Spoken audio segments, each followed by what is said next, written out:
Hi friends, இப்போ நம்ம egg fried rice செய்ய போகிறோம். இப்போது நான் 2 பேருக்கு செய்ய போகிறேன், அதனால் நான் 2 எக் எடுத்து வறுத்து வச்சுருக்கிறேன். நீங்கள் எத்தனை பேருக்கு செய்கிறீங்களோ அதுக்கு தகுந்த மாதிரி உங்களுக்கு தேவையான அளவு நீங்கள் எக் சேர்த்துக்கலாம். இந்த மாதிரி வறுத்து எக்கு நான் தனியாக வச்சுக்கிறேன்.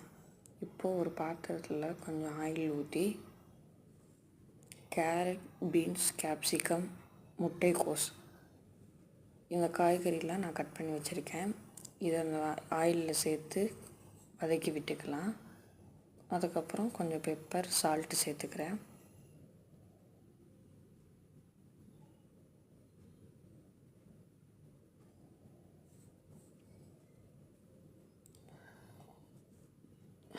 இப்போ வதக்கி விட்டுக்கலாம்.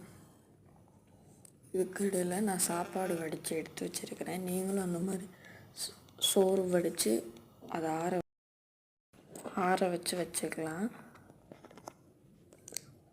அடுத்து இப்போ சோயா சாஸ் சேர்த்துக்கோங்க. சேர்த்து கொஞ்சம் நல்லா கலரி விட்டுக்கோங்க.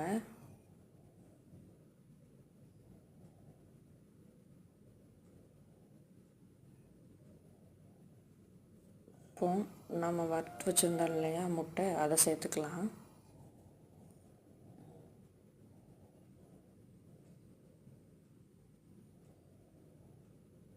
இப்போ நம்ம பாயில் பண்ணி ஆற வச்ச சாப்பாடு சாதத்தை சேர்த்து ஃப்ரைட் ரைஸ் மசாலா ஆட் பண்ணி கலரி எடுத்துக்கலாம்.